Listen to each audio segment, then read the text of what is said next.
That situation is actually pretty ideal for AI because you give it a bunch of historical data. Did this person go on to get diagnosed with breast cancer? Yes or no? It's very easy to classify that. And it's a very morally unambiguous task. Make the right decision of whether this mammogram has breast cancer or not. There's very little moral complexity to that question. So it's a very good one for AI. And, looking at all the different pixels and stuff like that through AI vision, that it's actually that one, is an example of something I'm like, great. So we can have higher accuracy for cheaper, faster on mammograms and other sorts of, scans that you can turn into a digitized picture, feed the pixels through an AI machine. And it's been trained on a whole bunch of these pictures to say, this one goes on to have cancer, this one doesn't. Great. Okay, that one, no problem with, because it's a relatively constrained and focused problem.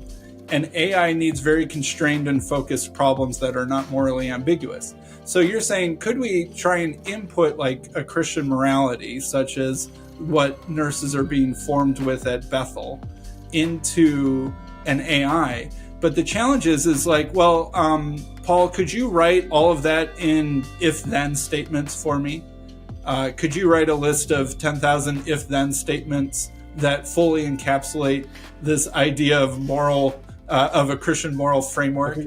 Hey everyone, welcome back to another episode of Deep Talks. I'm sure maybe this will also be shared on Sam's channel as well. So many of you who've been longtime listeners know that I've had some really good conversations with Sam in the past. Sam Tideman and his channel, the Transfigured channel. You're still posting under the Transfigured channel name, Sam? Yes, okay. I am, yeah.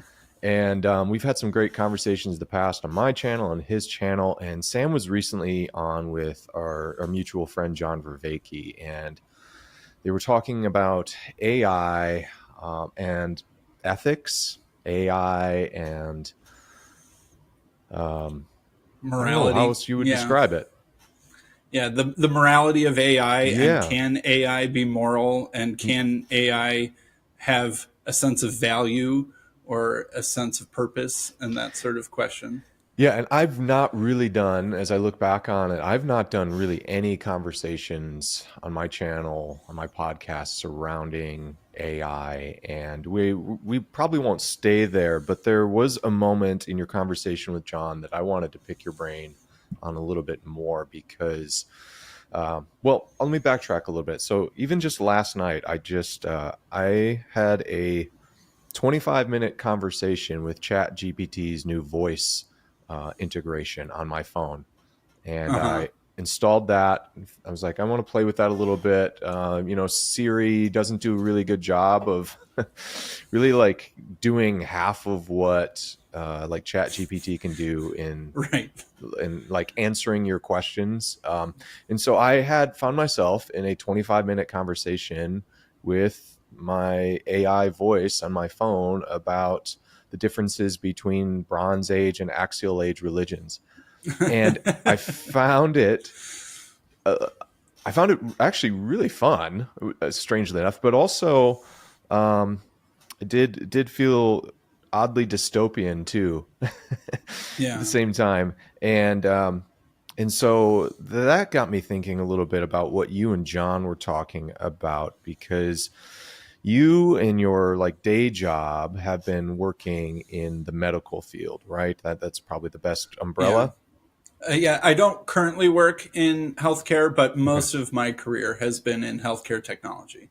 Yeah, okay. And so when you and John were talking about the process of trying to evaluate, could an AI make moral, ethical, beyond utilitarian judgments about who should be seen first waiting in the emergency room? That really caught my attention because I was just a few weeks ago in the ER with one of my kids, and we were waiting there for 4 hours. And understandably, like I wasn't, upset about the wait. I mean, you obviously you're in the ER, so you'd like to get in sooner, but I understand the constraints. I saw someone that probably does like the nurse staffing come out, and one of the nurses who was at the front desk and doing kind of like the initial assessments of patients coming in.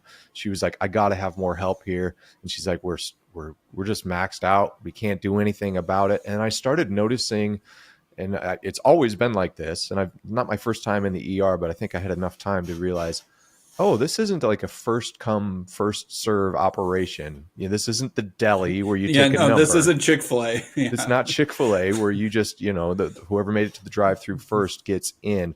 And I started to notice, and I was even wrestling with this because I was noticing that there were clearly some identifiable markers that were, to me, identifiable markers of single moms coming in with kids that probably had the flu or maybe COVID.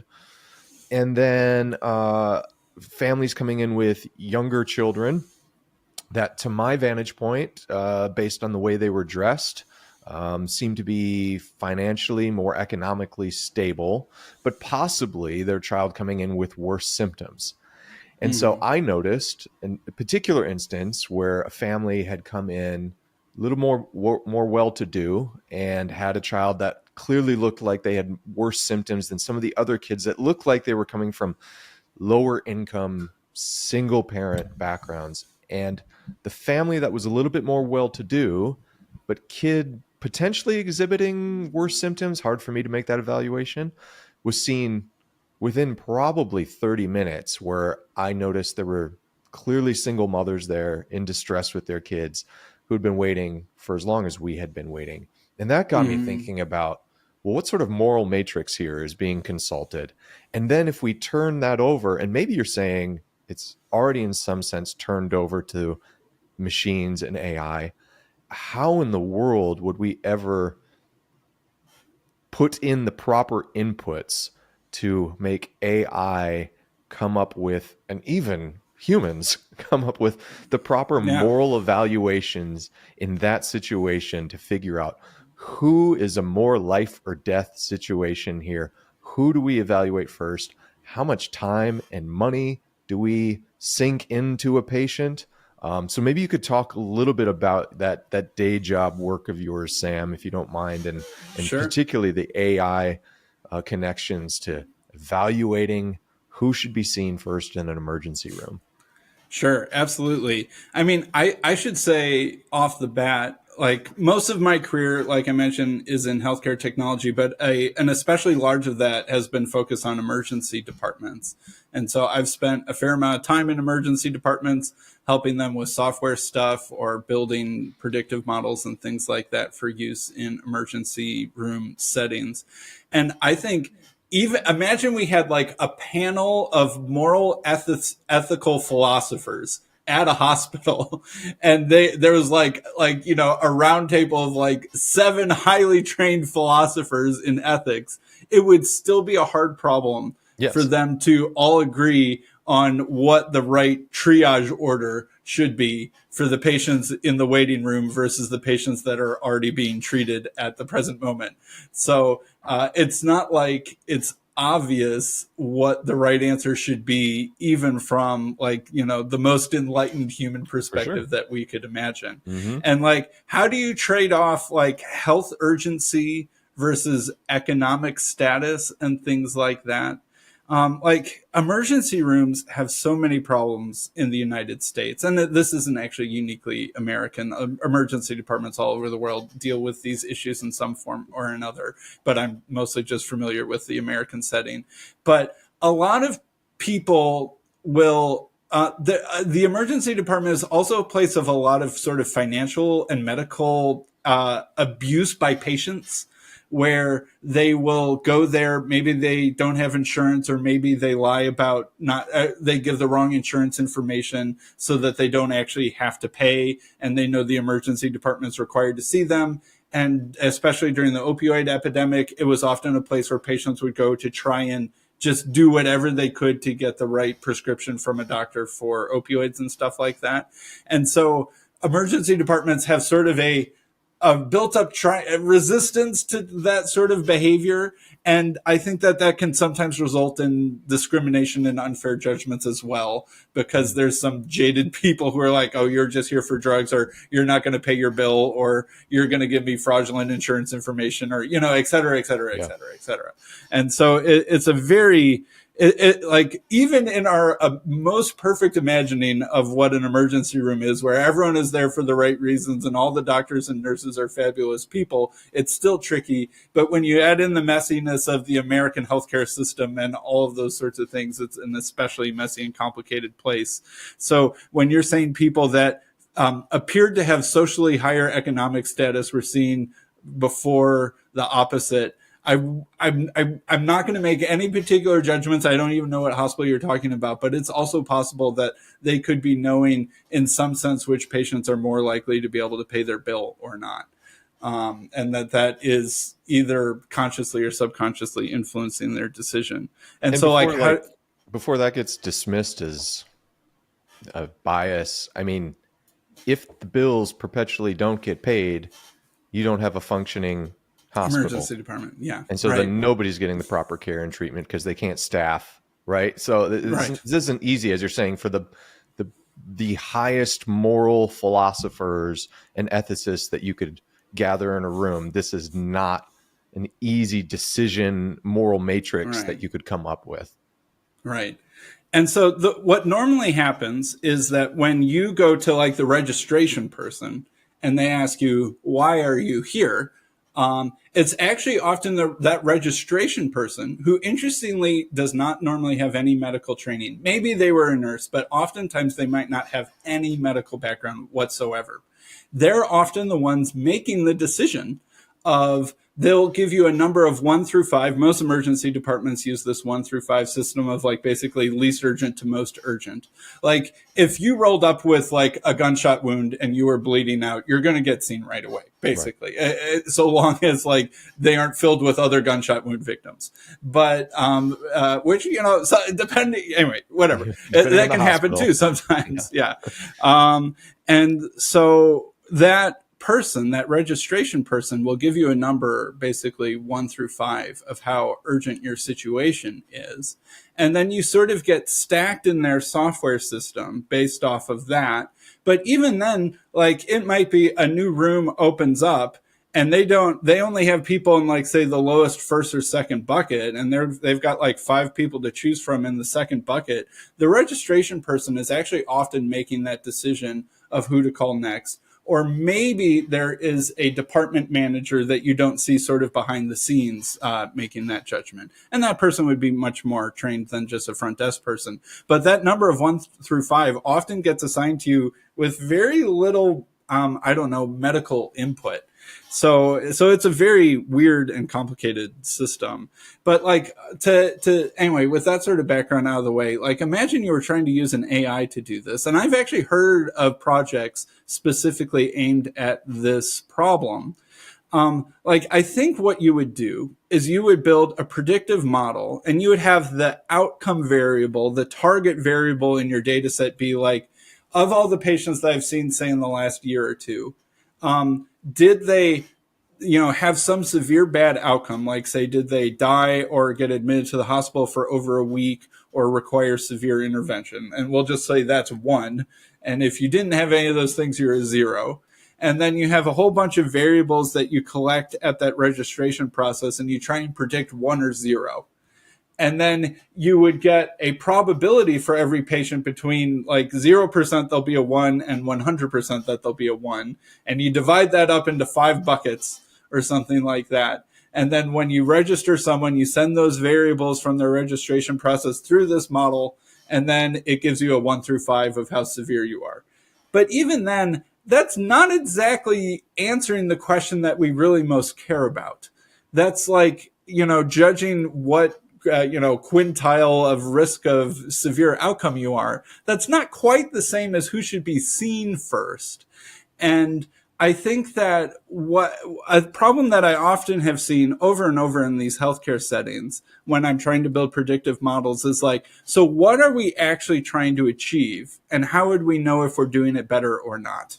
Yes. And oftentimes we substitute that difficult question for a simple question. And the simple question might be somewhat parallel to the difficult question, but sometimes, like, do we even know if that's like the right question to be asking? Should we just sort people by their probability of having a severe bad outcome? And that is how we decide, who gets in and not. So I think that it's, and another weird thing that I've seen happen over and over in these sorts of projects and these sorts of settings is that humans often have this intrinsic idea that if we outsource it to a machine, it'll be less biased and more fair, because humans can be unfair, but a machine wouldn't be unfair. And that's not necessarily the case at all. And, a human can deal with all of these sorts of moral complexities. Like when that human registration person is like looking at what types of clothes the patients are wearing and how many other kids this single mom might have with them, like that, you aren't feeding those variables into your predictive model. So there are so many things that a human can pick up on that a machine can't, at least at this point in time. And I just get really frustrated on these sorts of projects when there is a lack of clear purpose and intention to the project. And we sort of simplify it into a variable that we have access to, as opposed to the one that we would really want. And then we say that it's better because machines are just inherently more fair. And I don't think that that's actually true. Well, I think there's an assumed like narrative structure and value structure there that is we might be blind to. And so let's take a hypothetical here. We'll get kind of nerdy here, and we'll picture an emergency room on for all my Star Trek friends out there. Are you a Star Trek fan at all, Sam? Not particularly. Not really. No. Okay, so I don't know. Maybe you know at least generally who the Klingons are in Star Trek. Yeah. Very Spartan-like. Maybe we'll make it more real world and say Sparta, but they didn't have probably emergency rooms in ancient Sparta. But they're more emotional, aggressive, belligerent. Yes, right? and you might say like social Darwinist as well, where the weakness is a weakness. The weakness of the individual is a weakness to the collective. And so what we want to actually do is invest more time, energy, and resources into those who are strong.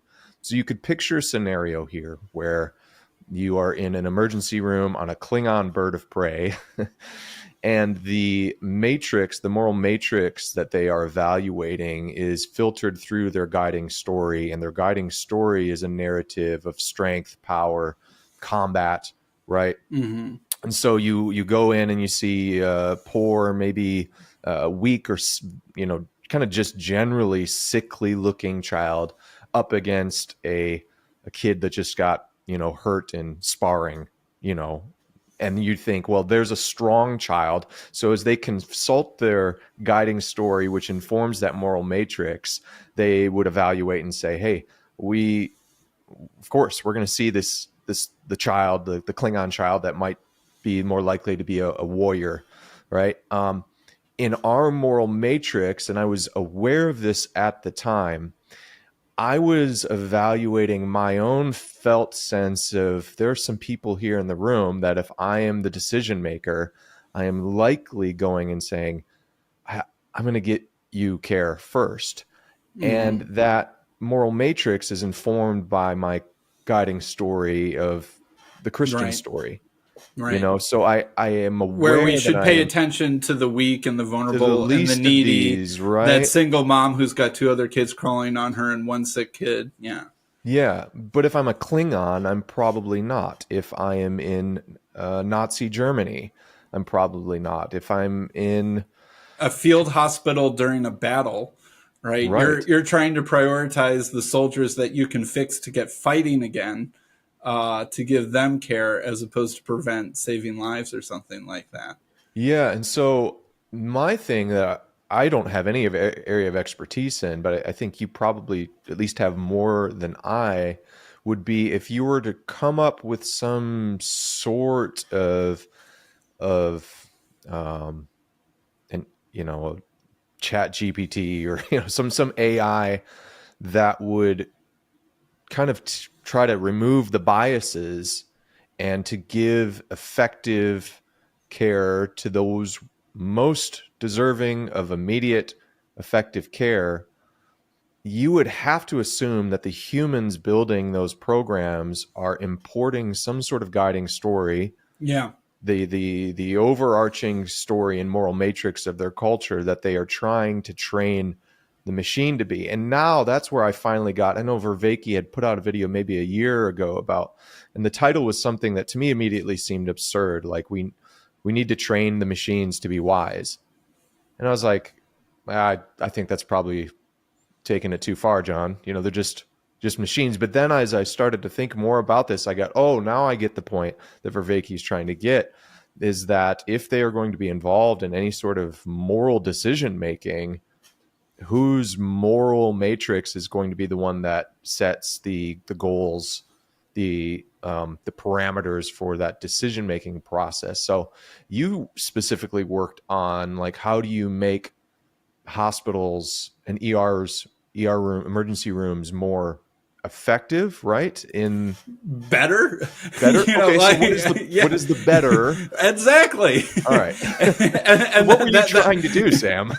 I was trying to make them better. And that's the whole question, is that, you know, what do we mean by better? Yeah. So like another way that you could solve this triage problem with a machine, or at least attempt to solve this triage problem with a machine, is basically you take the last 2 years worth of emergency room admissions, and you have like the variables that the registration person collects from you. And then you try and guess buckets 1 through 5, right? Like the machine will assign a probability to each of the 5 buckets, like based off of the historical data and the data I have on this patient, I give a 60% chance that they're in bucket 3, and, et cetera. It would divvy up the probabilities between the other buckets. You pick the bucket with the highest probability and you go with that one.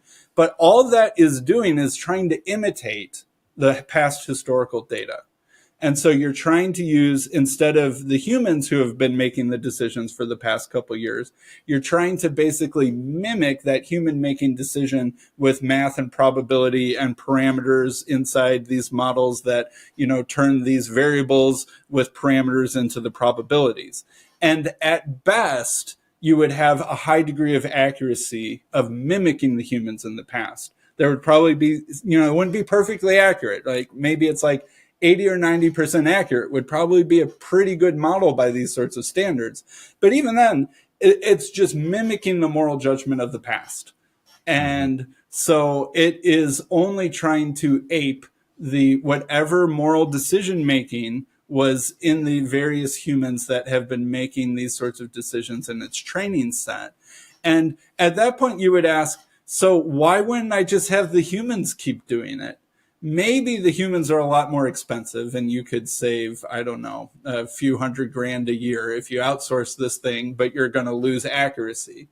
But so let's imagine a scenario where we train a model and we have like a 90% accuracy of mimicking the triage decisions of human beings in the past. We fire the humans who used to make this decision, and we have the computer do it, and the computer costs $5,000 a year, but the salaries and benefits of the people who used to do it was in the low 6 figures or something like that. Okay, great. We're saving, over $100,000 a year. But here's the thing, is that this decision-making framework probably changes over time. Like I mentioned, the opioid epidemic had a big effect on how emergency departments had to deal with patients who are seemingly coming to just get drug prescriptions. So let's imagine some new thing like COVID, or some new thing like some future drug epidemic, or some new thing like a change in health insurance policy comes.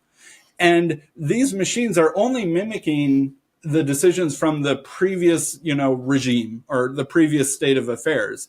But now the state of affairs are so different that it's just mimicking the old decision-making framework. And so it's like judgment has degraded because it is not able to mimic what a human would do in this new situation. It's only mimicking a human in the previous situation. It has no ability. My main point with that story is it has no ability to self-correct and improve in the new situation. Whereas humans, after some amount of time, they would recognize new patterns, new states of affairs, maybe get new directives from their superiors and update their decision making. And humans have an ability to adapt in that sort of way. But because the machine doesn't have any goal that it's seeing that if it's achieving or not, its only goal is mimic this data set that I was trained upon. And so it has no continuous way of evaluating the goodness or the badness of its decision making, whereas a human is always trying to do this. Even like a not particularly good employee is still doing this at some level, and a very dutiful employee is always trying to get better and always trying to make the right decisions. So that's another thing that's interesting about these machines, and ChatGPT has a very similar version of this problem, is that because it doesn't have some sort of intrinsic value structure that it is judging itself by and updating its abilities and decision-making framework by, it doesn't have some target that it's aimed at besides mathematically imitate the accuracy from the past. It doesn't have this like dynamic changing ability that humans sort of intrinsically possess. And you could translate this immediately to ChatGPT. ChatGPT, similar to this imaginary machine that's predicting 1, 2, 3, or 5 in the emergency department, ChatGPT, all it does basically, I mean, this is a simplification, but it's a helpful simplification, is it makes a prediction word by word by word by word of, based off of the prompt that you gave it and maybe the context of your recent conversation, what, like, imagine you just drop in, what is Elvis Presley's birthday into ChatGPT. What's going on is that it is basically consulting its parameters that are shaped by the training data. And like ChatGPT has hundreds of billions of parameters. It's an extremely, extremely complicated statistical model. And it will notice that again, I'm using these words like notice, it doesn't like notice, but like I'm using these words as metaphors to try and describe its behavior, that, in the text that I was trained upon, call it Wikipedia and a whole bunch of the internet and open source books and stuff like that, that in sentences that contained the phrase Elvis and Presley and birthday, the word February, I actually don't know Elvis Presley's birthday. Let's just say it's in February. The word February was a very highly correlated word with the words Elvis and Presley and birthday. So I'm going to go with the first word it'll say is Elvis's, and then it'll be like, all right, okay, now that I have the text, what is Elvis Presley's birthday, ? Elvis's, then the next word is probably birthday. Oh, okay, now that I have, and then it like feeds in what it's already done into its own prediction. Okay, the next word is, okay, feed that back in. Okay, the next word is probably actually February. Great. And, whatever. And it writes its sentence word by word by word, where it's like feeding in its previous output as the input to its next prediction. And that's how it does it. It's just like word by word by word predicting based off of an imitation of the text that shaped its parameters. But if I ask it, what is Paul Anleitner's birthday? You might not be in its training set. And so it's like, okay, guys with the name Paul have a slightly higher probability of being born in July, but it's not a very big difference. But I'm going with July because that, so when ChatGPT is hallucinating, quote unquote, they call it, that's kind of what it's doing. Is it's just like, it doesn't have a lot of information, but it has some information that it's just kind of predicting a plausible answer to the text. But ChatGPT, it's only trained on the data that it has in it. And so like if you keep that training set stale and, we proceed 5 or 10 years into the future, it will become increasingly irrelevant unless it's continually updating its training data and it continually retraining its parameters, because it doesn't have any goal. The only goal that you could kind of say that it has is to imitate the text that's in its training set. And it doesn't have any self-corrective feedback. I mean, a little bit, like you give it thumbs up and thumbs down, like the app has that, right. And it is trying to incorporate that. But even then, that's still the human judgment that's giving it, you did good or you did bad. And like, it's still unclear to me exactly how they use that in their updating of ChatGPT. So like humans, when we're trying, like I just dropped my daughters off at swim class. They're starting swim class. And so I took them to swim class. They're like, a human is trying to intuit, okay, what am I supposed to be doing? I've seen other people swim. Okay, here's what I'm doing. Mm-hmm. I'm managing to float. my instructor is going like this. How can I do my best to go like this? A human is always intuiting what its goal is and trying to figure out some path that it can move towards its goal. And maybe you sometimes have to update your goal as you move along, but humans can handle that task seamlessly as well. But these AI machines, they have to be given a goal by a human.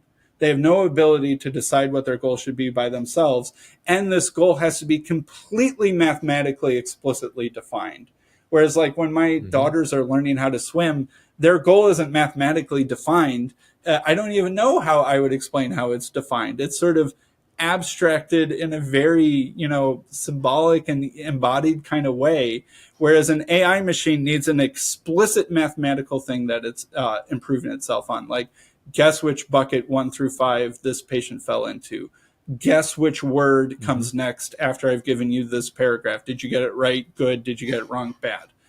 So like that, those are some of the differences between humans and AI machines. And so you quickly come up, like you were saying, with the Klingons versus the whatever a Spock is. I'm forgetting what a Spock is. There are these different moral Vulcan, right? There are these different moral frameworks, and AI can only at best try and imitate the behavior of something that is operating within a moral framework that's been condensed into numbers. Mm-hmm. So you'd have so to my mind, one thing that stands out, Sam, is like we have different. Our human decision-making process has been shaped by Captain Obvious here, shaped by different factors than what would be the parameters in which a language learning model would be deciding whether or not Elvis was born in February or whenever he was born. For us, when I think about, you mentioned, you're teaching your daughter, she's learning how to swim, right? What are the parameters that are giving her a sense that she's doing a good job or not? What is actually motivating her towards something that she would say, I am reaching the goal, the intended goal that I have in this particular operation?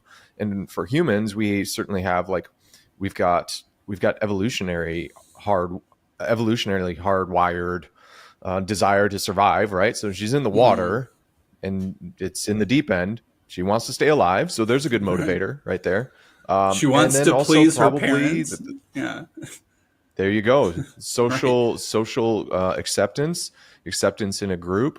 And so you've got those factors which are important, not like foundational. Like that seems to be, to continue to use like machine and computer terminology. That's in the hardware of humans, is like, all right, here's some parameters, right?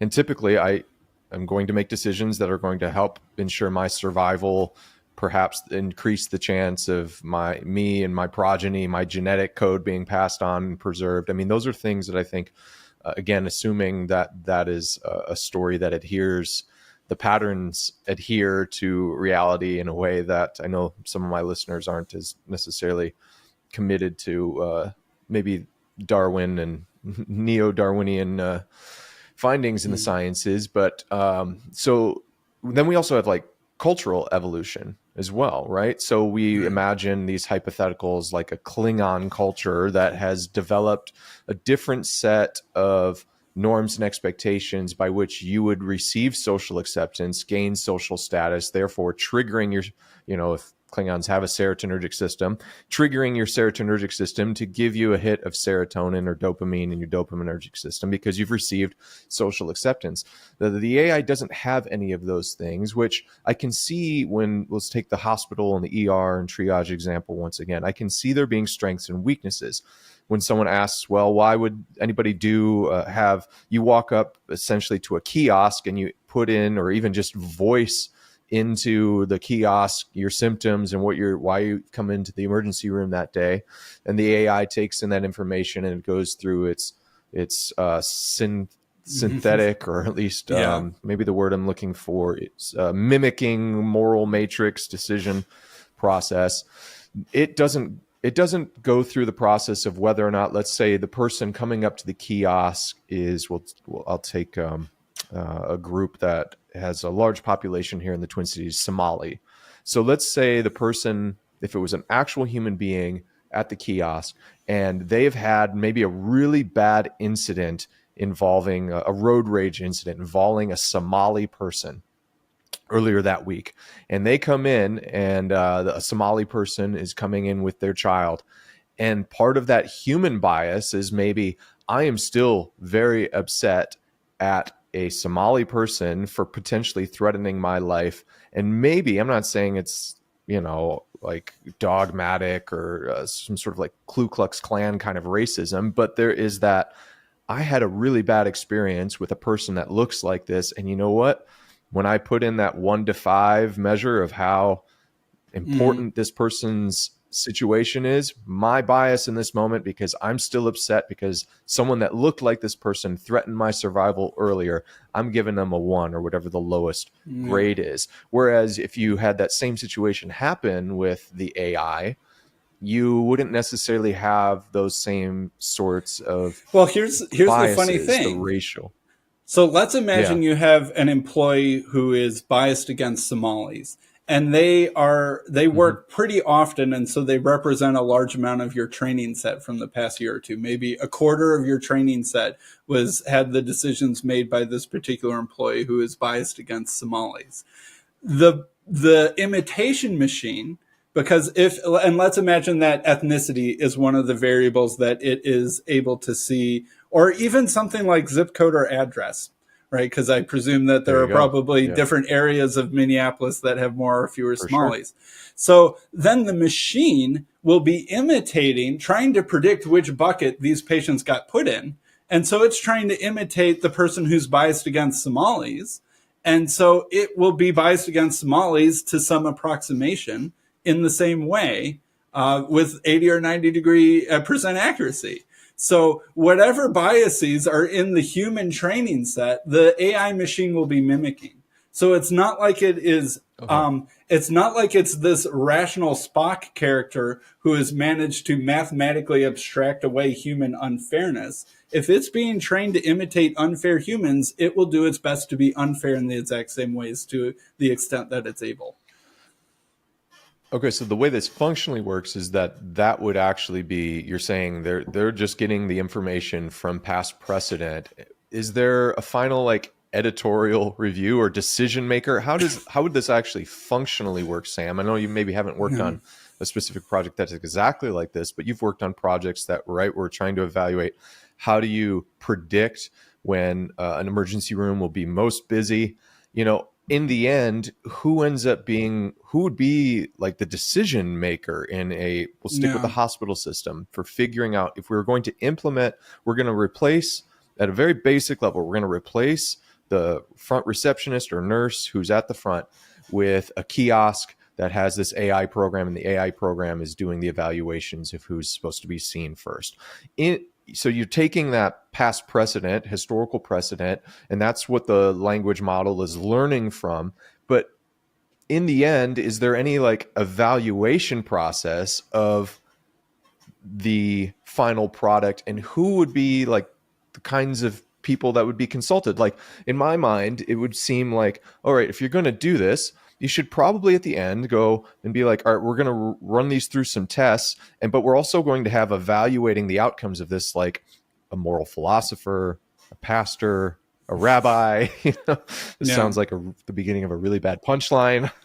Who would get the final say? Is it just the CEO at the top? And then you're consulting like their moral matrix. To me, that seems like you'd have to have some sort of final decision maker. Who is it in reality? And who would you say, having kind of like worked in the field, would be like, all right, if we were to do this, this is how I would do it. I think that this is touching something really deep in our culture right now, is that we often think, sort of Sam Harris being an extreme example, that morality is objective, and that if we just had a super high IQ and all of the relevant information, then moral decisions are obvious or something like that. And that really there shouldn't be actually any difference of values so long as we're being objective and smart about it. And what I think that we don't realize is that that just simply isn't true. In my mind, there is almost no connection, as far as I can tell, between, like, you can make these computers as smart, quote unquote, have huge computing power, have huge numbers of parameters, et cetera, spend as much money as you can imagine on these AI machines, and they won't be 1 centimeter closer to being moral than a simple one. Because morality is just some completely, other variable or other parameter outside of what it's capable of doing that is just not.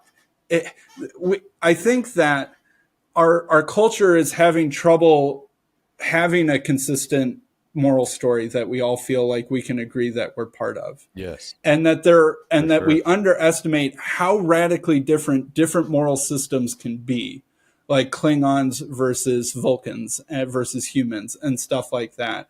And that it is not rationality itself that can decide between those sorts of moral frameworks of which one is more right or something like that. And that we sort of have this collective Sam Harris syndrome that it is just IQ and the facts of the matter that will make things better. So, like, imagine in this scenario where we've replaced the front desk person with a kiosk, and a patient types in their data, they get given a really low urgency rating, and then the patient dies in the waiting room. It's not unheard. It happens every once in a while that a patient will die in the waiting room of an emergency department. That is I think everyone can agree that was a poor triage decision. If a patient is dying in the emergency room, you did something wrong. Most moral frameworks would agree with that one. But so then the family of this patient then decides to sue the hospital for malpractice. Who are they suing? Who is liable for the decision that this machine made? Is it, let's imagine I made it. Is it me? Can they sue the data scientist who maybe has never even been in that emergency department, who works in the IT building across town, who was just typing code on his computer? And then, or is it the IT manager who put this, code that I made into the production system such that it's inside the kiosk? Is it the emergency department at large? Is it the CEO of the hospital? So these are very interesting and complicated decisions.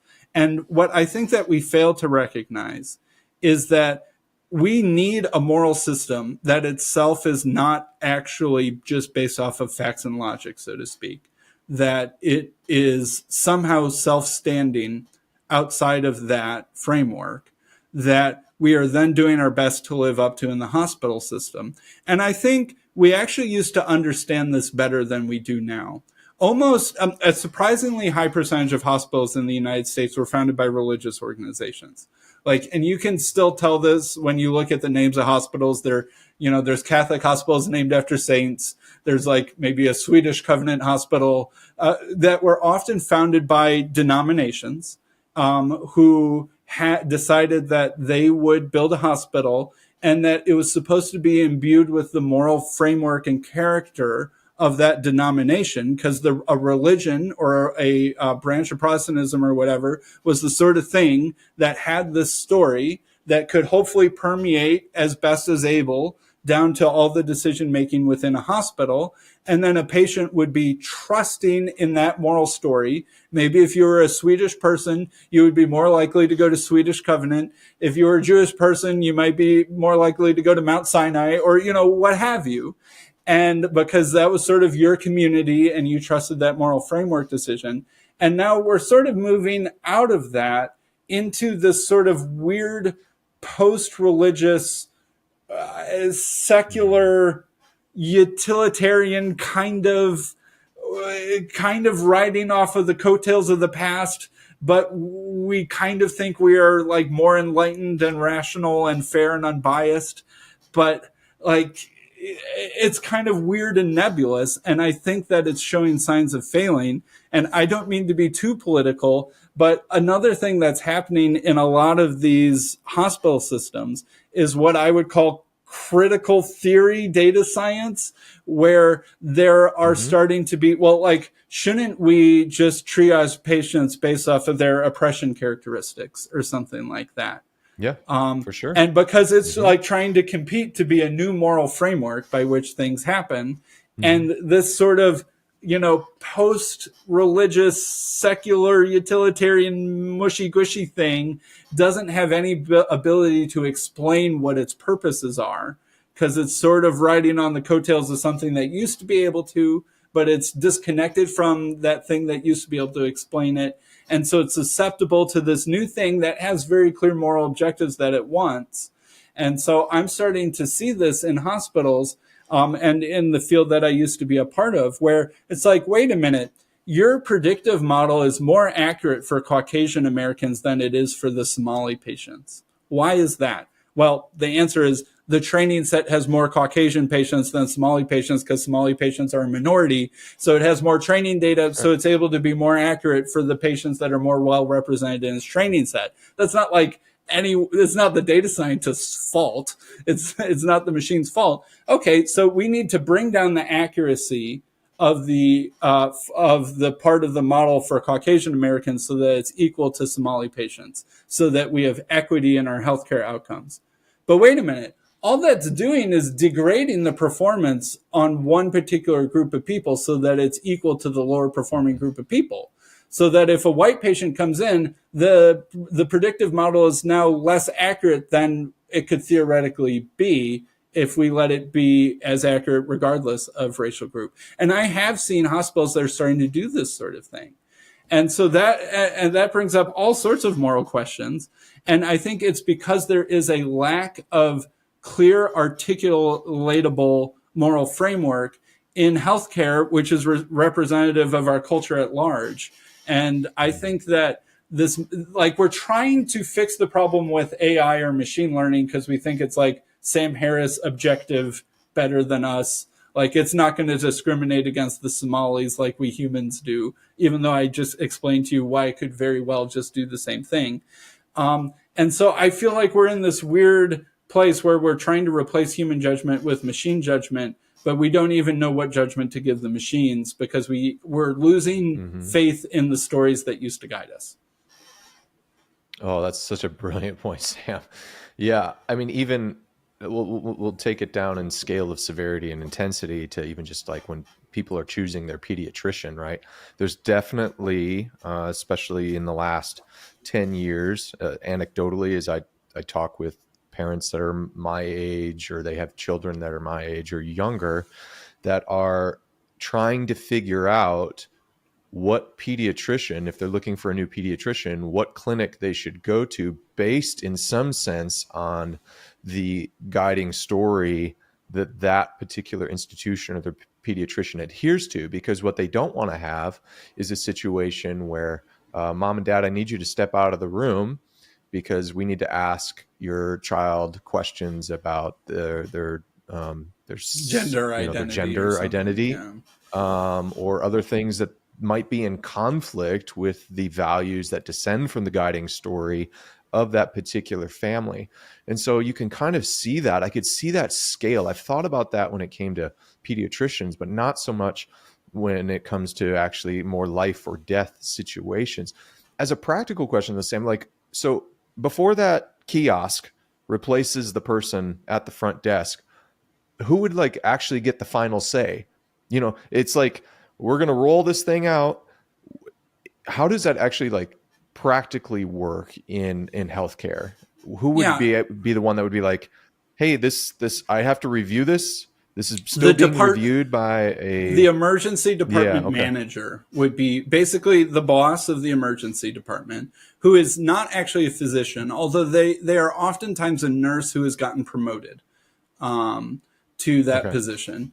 And they are often, like I said, you know, when you hear, all right, Paul Anleitner, it's your turn, please come to the front desk, and you hear that over the intercom of the department, that's oftentimes, like I said, the emergency department manager, who's often in a room that you can't see, has, decided to, a patient just got admitted to the hospital, their room is open, they clean the bed sheets, they now have a vacancy, then they, look on their list and they're looking at the urgency of the patients and a time ticker of how long they've been there. Often just like those two pieces of information is, the 1 through 5 system and how long you've been waiting. They click on that patient, that message gets sent to the whoever has the microphone for the intercom, and then you get called back and then you start getting treated.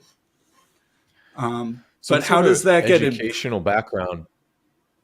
What sort of educational background would the person in that position need to have? Because the thing I'm trying to get at, Sam, is like whether it's with the human beings in making the decisions within the context of the hospital, or you're going to like outsource that to, golly, what you might see as some sort of digital manifestation of the collective will of the people of that group.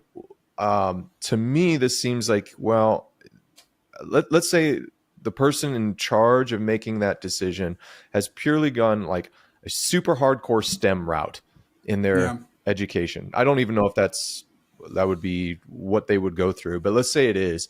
They've had no engagement, real engagement, serious engagement with the humanities, history, philosophy, certainly not theology, and are kind of like amorphous, weird, secular educational system. And now they're being put in a position where they are making ethical, moral decisions. And what, to me, that seems like you have to have, and I know I'm biased in this, but we've got to have much more serious conversation about regaining what we've lost in the overemphasis of STEM. I love STEM, but the overemphasis of STEM at the expense in our institutions of the humanities, philosophy, theology, because that is the sort of thing that's actually, whether they're conscious of it or not, is being consulted in these moral evaluations. There is something there, and the implicit narrative that everyone just assumes is true and objective is not that at all whatsoever. Whether it's like a weird extreme Klingon culture, or whether you go with some hyper critical theory, I hate this term, but everyone gets it, like a very woke ethical framework. Either one of those extremes being consulted in that situation is, the people in it are going to probably think that it's objective. Yeah. And so I think you would have to have people in these positions. And to me, this like scales all the way up to politics. I've seen stories now where we are working on, and I maybe even employing already in the field, like drone strikes driven by AI. Right. So instead of human operated drones, that we have AI operated, which is just simply taking the input data, right? And here's the parameters. Our politicians are in these vital fields have got to have a more rigorous engagement. I'm not saying it's going to solve everything, but to me, the more I think about it, not to get dystopian, I'm not a dystopian left behind. I've got rid of all that dispensationalist fear for the most part. But the thing that I am worried about is the lack of serious engagement with the humanities, philosophy, and theology in critical places of life or death decision making happening, and then that being turned over to AI, where their reference points have been people that simply have this strange, whether it's like capitalist utilitarian, like we just have to maximize profits, whatever the moral matrix is that has not been critically reflected on and evaluated. To me, that is incredibly concerning. And if we don't figure this out with AI in this stage, boy, I don't know what it's going to turn into. Yeah, it's going to be real weird. And like I said, it's this weird this weird assumption that morality is just self-evident and those sorts of things. Like, to answer the specific question, what sort of training do these sorts of people have? oftentimes they were either a nurse who then sort of maybe got promoted to a nurse manager and then became department manager or something like that, in which case their education was purely medical and nursing. Maybe they studied something other than that in undergrad and then got a master's in nursing or something like that.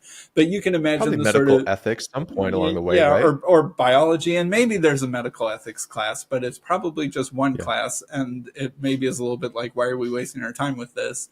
Or sometimes it's like a person who maybe majored in like healthcare administration, which is a thing. Maybe they have like an MBA in healthcare administration.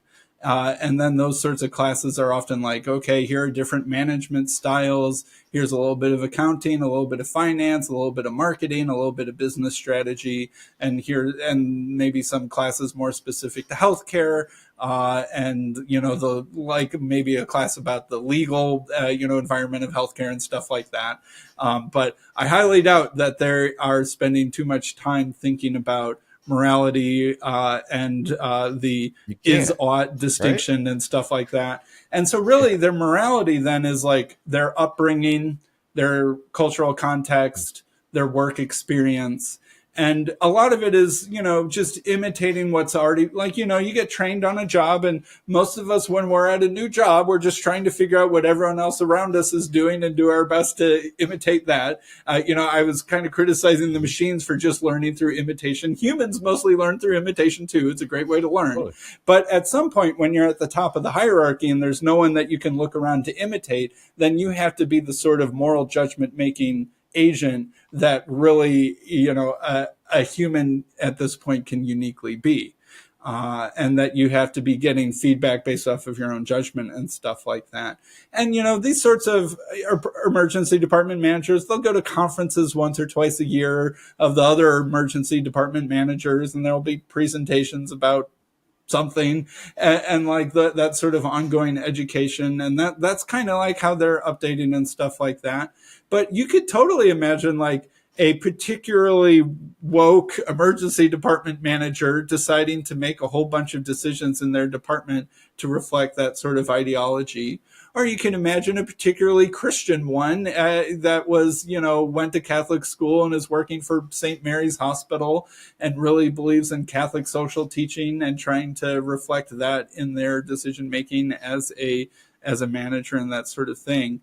But yeah, I'm just worried of repeating myself. We're just moving into this world where we're trying to pretend that our morality is self-evident and objective and high IQ obvious, but really we're just imitating some sort of post-Protestant American, generic moral taste that that we don't really know how to explain or defend anymore.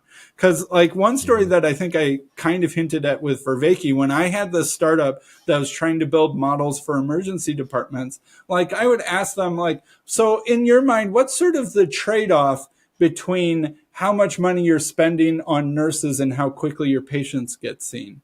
How do you imagine that trade-off? And it's like, we don't think about that trade-off at all. And what they're not saying is, I'm extremely uncomfortable that you've even asked me that question because I don't know how to answer it. And I'm scared if I put a dollar value on the amount of attention we give to patients, I'm going to seem cold-hearted. But it's like, but you already are at some level making that trade-off. Like if there were no trade-off, you would have 1,000 nurses just like ready at the drop of a hat to see whatever patient showed up. But that wouldn't be financially sustainable. So there already is a financial trade-off between but it's like, well, actually I was taught that we should target about one nurse for every 4 patients. And so I try and keep it close to a 4-to-1 ratio. Why a 4-to-1 ratio? Why not a 5-to-1 ratio? I was taught a 4-to-1 ratio. And like that's the end of the conversation. There's no really deeper consideration than that. It's like, and then you can get even weirder questions than that. It's like, what is the value, the amount of money that you invest to try and save a human life? How much is too much and how little is too little? Is it 5 million, 10 million, 100 million? Like, good luck getting an answer to that question. That makes every human squirm to try and answer that question. But nevertheless, there is some sort of embodiment of the answer to that question in the structures and decisions that an emergency department has already made structurally and collectively.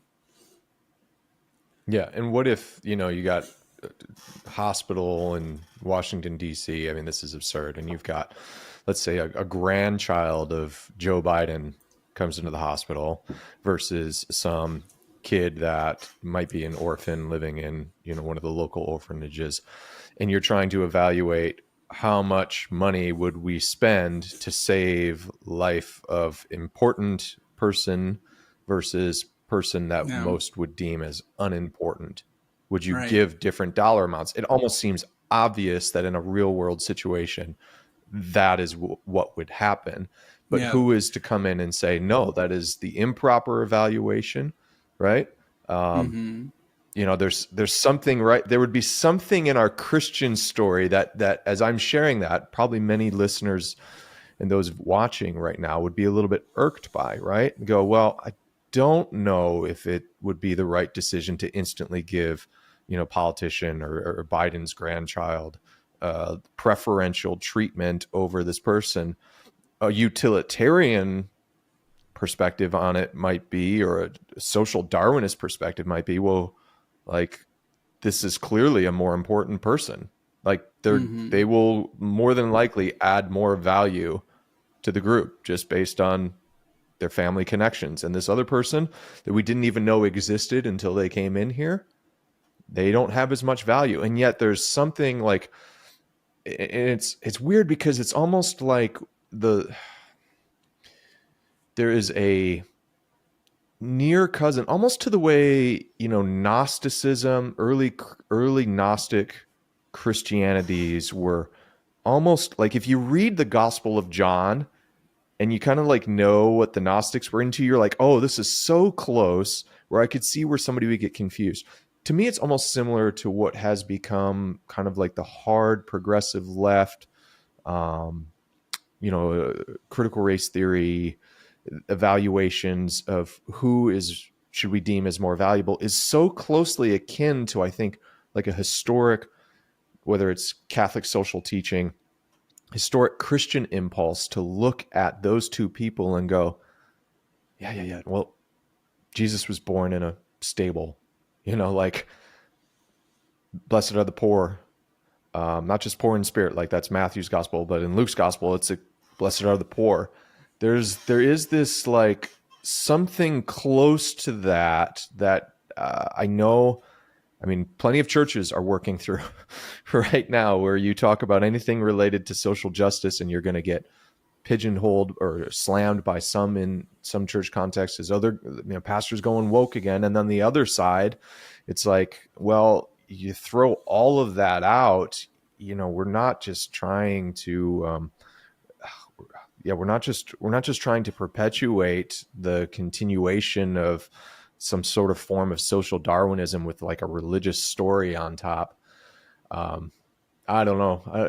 It's very, very perplexing, Sam. And I don't know what, okay, let's just say you are running for president of the United States, Sam, and you're on the debate stage and someone brings this question to you about, Sam, what would you do if we are moving towards AI kiosks, AI decision-making when it comes to who gets seen at hospitals? What are you going to do to fix or improve this problem? Yeah. Oh, I don't even know. Like I was sort of talking about, I think a situation that we used to have was a little bit healthier, when it sounds weird that people would pick the hospital of their own denomination or their own ethnic community or something like that.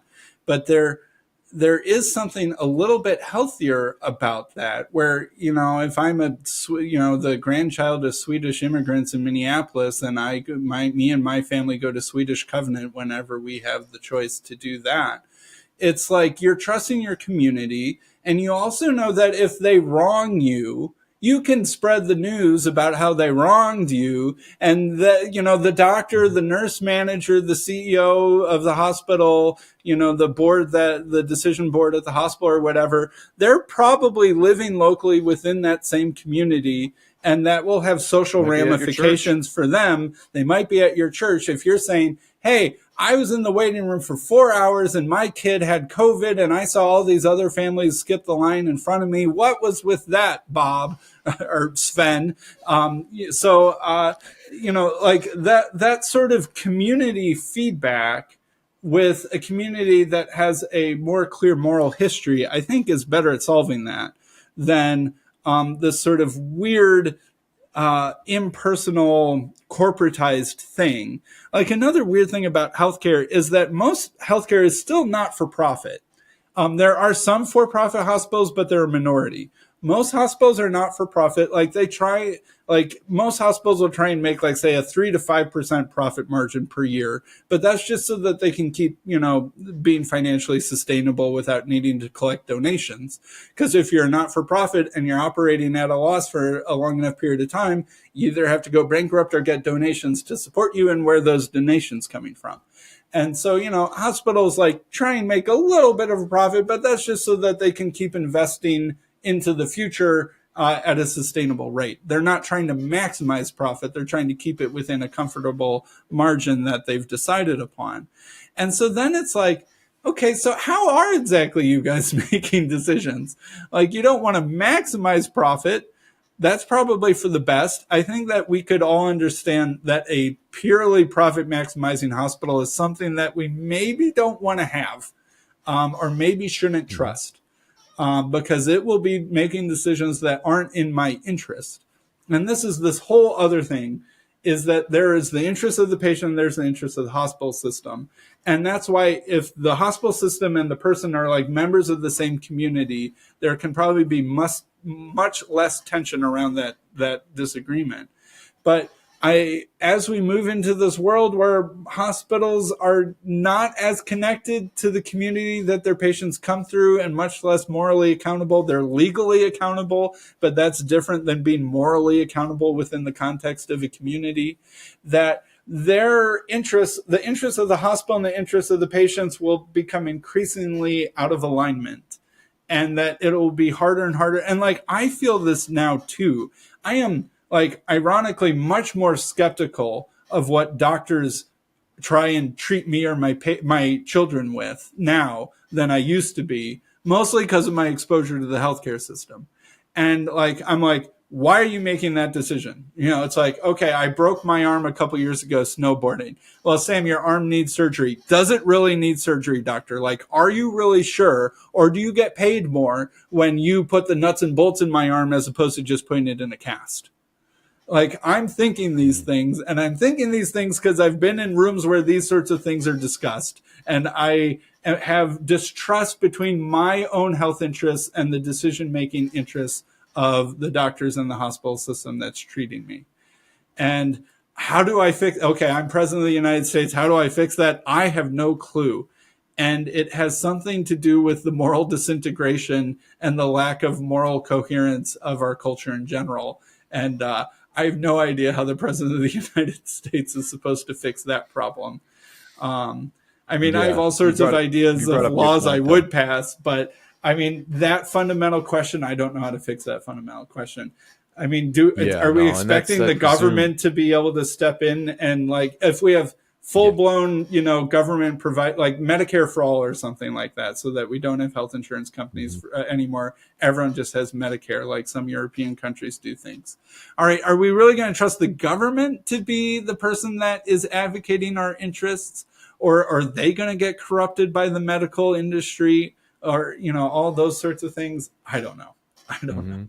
It's a rotten problem. Well, no, and it's good to think about whether or not, and this can be, maybe it's a uniquely American thing. I don't think it is, to think about solutions always having to come from the top down, from some sort of president and from the government, to thinking about how, as you're talking, Sam, I feel a sense of man, we really want thriving churches. Churches that could continue, and denominations that could continue to build hospitals, and not have to outsource all of them to the state. Because I would feel much better about a hospital. Let's say there's local Presbyterian hospital. I'm not a Presbyterian, but we'll just pick that, right? And this Presbyterian hospital is actually not just with the values and the training that they have. The nurses and doctors have gone through a particular, not just like generic school of medicine, but one. Let's take. I've got a friend that's I think finishing up over in Duke in the medicine Duke's medical school. That I don't know if that's the right name or not. Sorry, Pfeiffer, if you're listening out there. But there's a very unique. There's a Dukean perspective. Well, and that's an interesting thing. Is that it's replacing the denominational hospitals are academic hospitals that have, instead of the brand name of a Catholic saint, they'll have the brand name of local prestigious university with a medical school. And so then we're shifting our trust from the denomination and the religious formation as our moral guiding framework and story to the academic guiding framework and story.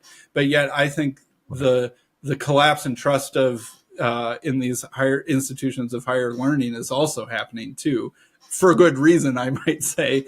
But so we tried to shift it from religion to academia, but that might not work. Should we trust it into, a government-run hospital? There are public hospitals like Cook County General, which is one of the most famous emergency rooms because it's the one that's in all of the TV shows about emergency rooms.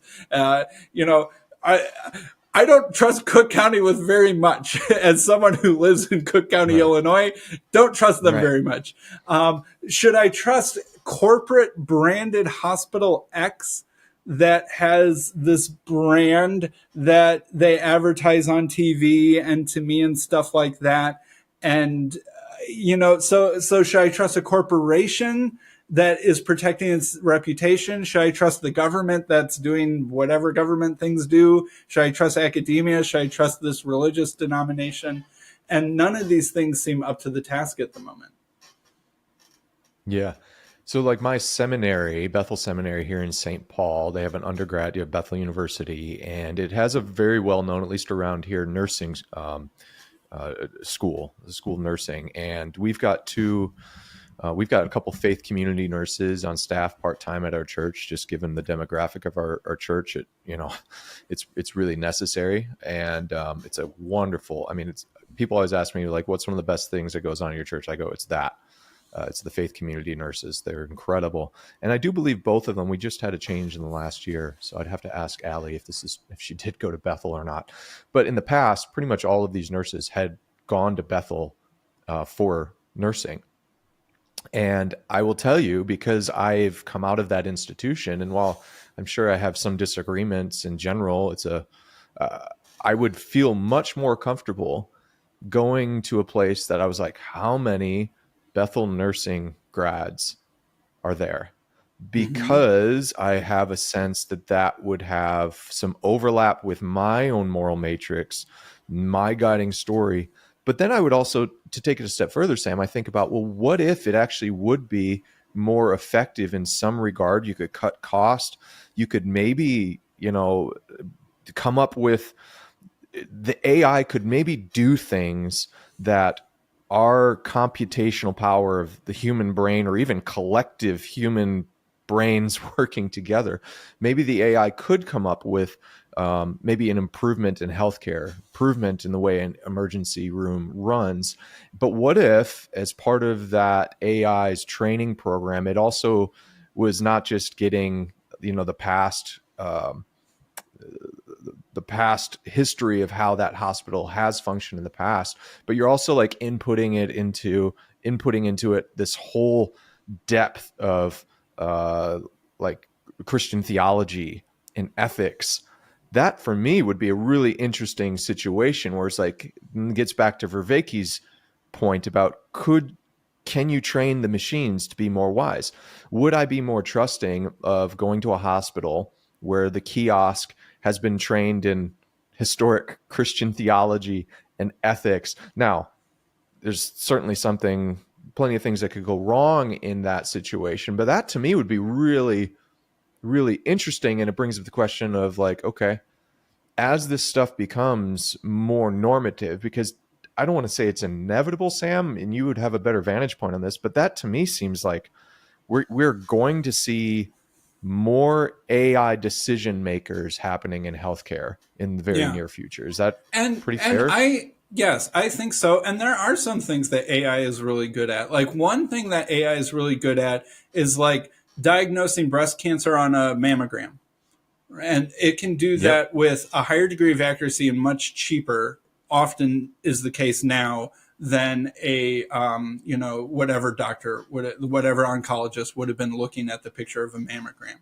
And you can imagine that situation is actually pretty ideal for AI because you give it a bunch of historical data. Did this person go on to get diagnosed with breast cancer? Yes or no? It's very easy to classify that. And it's a very morally unambiguous task. Make the right decision of whether this mammogram has breast cancer or not. There's very little moral complexity to that question. So it's a very good one for AI. And looking at all the different pixels and stuff like that through AI vision, that it's actually that one is an example of something I'm like, great. So we can have higher accuracy for cheaper, faster on mammograms and other sorts of scans that you can turn into a digitized picture, feed the pixels through an AI machine, and it's been trained on a whole bunch of these pictures to say this one goes on to have cancer, this one doesn't. Like, great, okay, that one no problem with, because it's a relatively constrained and focused problem. And AI needs very constrained and focused problems that are not morally ambiguous. So you're saying, could we try and input like a Christian morality, such as what nurses are being formed with at Bethel, into an AI? But the challenge is like, well, Paul, could you write all of that in if-then statements for me? Could you write a list of 10,000 if-then statements that fully encapsulate this idea of of a Christian moral framework? Okay. And if you can't How would it be digitize different? it, go ahead. How would it be different, Sam? And this is I'm not arguing with you. This is literally, I don't understand how this works. It's not my area of competency. How would it be different? So, for example, sometimes what I might do if I'm preparing for a sermon is I will go into ChatGPT and I will put in what like my sermon text or maybe a section of it, and I will ask the question, evaluate what this, or maybe I'll just give a scripture text. Say I'm doing some expository preaching on this particular scripture text. Tell me how a Lutheran preacher would preach this. Tell me how an Anglican, and I will actually give it these different like commands for heuristic lenses. Now, it's not perfect, but it's interesting. I will sometimes do that with extremes, like give me the way a liberation theologian would preach this scripture text. And one of the reasons why I do that is because I know I have biases. And so, we have to have biases, but I'm wanting to check, doing some like opponent processing here. I'm trying to check my biases up against like, oh, how would I do this? And so I've seen it do that, and it's not perfect, but it definitely catches the differences in many regards to like Ephesians 1. How is Greg Boyd going to preach Ephesians 1 versus John Piper, right? And it can do that, like put on that heuristic lens. Why couldn't it do that with, you've inputted, whether it's, let's just say, all the great Catholic theologians of the past. It's got Aquinas and Augustine, and you are essentially programming it to put on that heuristic lens and interpret the situation given the vast history of how in the past Christians have regarded, again, the silly example of important person Joe Biden's grandchild comes into the emergency room and they only have a fever, and kid from the slums comes in and they have they've got some sort of much more extreme condition. How do we evaluate who gets in first, right? And to me, it would be like, is it possible for the AI to learn Christian morality or a particular subset of Christian morality, maybe through a Baptist or Presbyterian lens, insofar as it could come up with something that would be like, this would more than likely be the proper decision? Because what it's really good at is just detecting patterns in a way that I actually might not be able to catch. It can dedicate all its processing power to figuring out whether or not that mammogram detects breast cancer or not. Can't it do the same thing with a collection of texts to be like, here is the pattern when it comes to, you know, how you would then filter that into who gets seen first in a hospital is still tricky, but I'm just curious. I don't see why you couldn't have a Presbyterian AI or a Baptist AI or Catholic AI. Part of the problem is it has no comprehension of what it's saying, so it doesn't know how to turn it into action. So we could ask ChatGPT, how would the Klingon society make triaging decisions in their emergency departments versus how would the Vulcan society make these decisions? And it will write us something, and I bet that it might even be kind of right. And we would read it and be like, yeah, that wasn't half bad. I would maybe I could have written it better, but that's generally right. Okay, it has no idea or no ability whatsoever to turn those couple paragraphs that it just wrote you into a decision in the emergency department, because it is just blabbing out text. And so if we are okay, ChatGPT, great, you're in charge of the emergency department. It doesn't know what to, it has no ability to actually do anything other than generate text that is imitating things from its training data in response to your prompts. And so it's like, which of these, and like you could maybe ask it, all right, I've got this patient and I've got this patient. And how would a Klingon make this decision, and how would a Vulcan make this decision? And it will say blah, blah, blah. The Klingon might choose patient A, the Vulcans might choose patient B. But then a human supposed to be like, all right, okay, I'm going to call on the intercom. And maybe you could integrate this at some level, and maybe you could eventually get it like across the finish line. But my point is like, you can, like I said this to Verviki, you can ask ChatGPT for an excellent apple pie recipe, and I'm sure it'll give you a good apple pie recipe. It doesn't have the least idea how to make an apple pie. And it has no ability to turn its own ability to generate an apple pie recipe into making an actual apple pie, because it's just a text generation thing. And so to turn the text into an actual decision that's making, action in the world still requires all of the human abilities that interface with reality. And it doesn't have any of that comprehension. Like, we use comprehension. Like, you might not know how to make some obscure Chinese food recipe, but you know how to follow a recipe. And so I give you the verbal text of a recipe, but you're using your comprehension to translate from propositional knowledge into procedural knowledge, and your experience doing that to accomplish making a new Chinese food recipe that you've never made before. And it won't be as good the first time as if you were to do it, 20 or 30 times, but you can still do it. And you can know how to make it better, right? Like, that's the other thing. Is like, yes, you can be like the first time, this was too spicy. I underdid the noodles. I overdid this, blah, blah, blah, blah, blah, blah. Next time, even though I'm like still within the parameters of the recipe, I'm going to keep in mind I could have done this slightly differently, because the recipe isn't exhaustive. It's just helpful enough. And so you iterate and iterate and iterate based off of your own judgment of what you like. And the 30th time you make that new Chinese food recipe, it'll be better than the first time. AI has still nothing like this ability to do that sort of thing.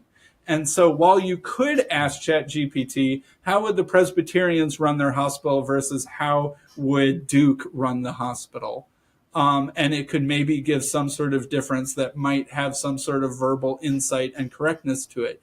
It won't know what to do to implement that, because it doesn't have any ability to go from verbal propositions to comprehension to enacted decision. Yeah, there seems to be one other element, and I know we need to wrap up here, Sam, but this just made me thinking about we have some shared Pentecostal experiences. The strangeness of how sorry about those notifications there. The strangeness of how oftentimes decisions about life in Pentecostal, not a strangeness in that it's just different than seemingly anything AI is doing or what we're even talking about here. Consulting the Spirit in a way that is you are not necessarily employing the same processes of rational evaluating. I think about one huge decision in my life, which was in college. You know, I had a basketball scholarship to a Catholic university, and I was registered for classes, going to orientation. I was sitting through orientation, and I had this sense that I was making the wrong decision. Maybe it was anxiety. I still don't know in hindsight how to best evaluate it. My mom was there, who's like, she gets up every morning to pray 5 a.m. deeply, what I would consider deeply spirit-filled, very much in someone that would intuit the Spirit in ways that actually produces fruit in people's lives. So I felt trustworthy, and I was like, this is what I'm feeling. Again, hindsight, maybe it was just anxiety. I don't know. And I walked out and left and gave up my scholarship and gave up that, and ended up a couple weeks later getting still getting a scholarship to another school that I do think ended up being the right decision. But I think about that process of intuition, of discerning the Spirit, and sometimes, like Kierkegaard would call it, the teleological suspension of the ethical, which is, for Abraham being called to sacrifice Isaac, there was, as a knight of faith, he realized that it was the voice of the Lord, and also trusted that God would still, even if he were to have to sacrifice his son, that God would be able to raise him up. And so there was like what Kierkegaard called the suspension of the ethical, which was part of even like a higher stage of development, the religious stage over the ethical stage, where you can actually like follow the Lord in a way in which it might seem to go beyond rational ethical decision making, which is an interesting part of the human experience that I know we cannot currently mimic in any way, shape, or form with AI, which is a very fascinating thing. Like, if you picture a nurse in a hospital or whoever's at that front desk, and they just get this, what we might call like inner witness, that this person, like, this might be a life or death thing, even though all the other like rational inputs are saying, no, it might just be COVID. That seems to be what's going on. But they get this like inner witness, this unction from the Spirit that there is something more serious going on, or there is like, this person needs to be seen for whatever reason. It goes beyond what we're able to compute. Maybe it's factors that go beyond, like, this parent is on the verge of suicide, right? And if their kid doesn't get treated and they sit in a hospital for another 6 hours, maybe that's it. There are factors beyond what we could actually input, that the Spirit's direction is taking all of that in and leading us in a way that I think there's dangers to. Obviously, we both know plenty of experiences where people who are like claiming to be Spirit-led in decision making, just it was anxiety or depression or utter foolishness. But other instances where it was like, no, there was something there that was beyond what like an AI could do, beyond what we might say is just, here are the logical parameters for making an effective utilitarian decision in this moment. And I think that's a fascinating feature of all of the human experience that I'm still working through what to do with it at all, Sam. Yeah. So what I'm hearing you say is we need more Pentecostal hospitals. we need the First Assemblies of God hospital downtown. Yeah. That's right. Yeah. Well, Sam, I know we got to wrap up here. Going. There's so much more we could talk about. Yeah. This was really fascinating. Well, thanks for your time, Paul. Sam. Yeah, we'll get together again. We'll just keep having periodical check-ins, because there's so many things. You're so well read on a variety of subjects. I know we've been wanting to talk more about like evolution and theology and problem of evil. I think we had talked about a while back and never got around to. So let's do it again soon. All right, sounds good. Thank you very much, Paul.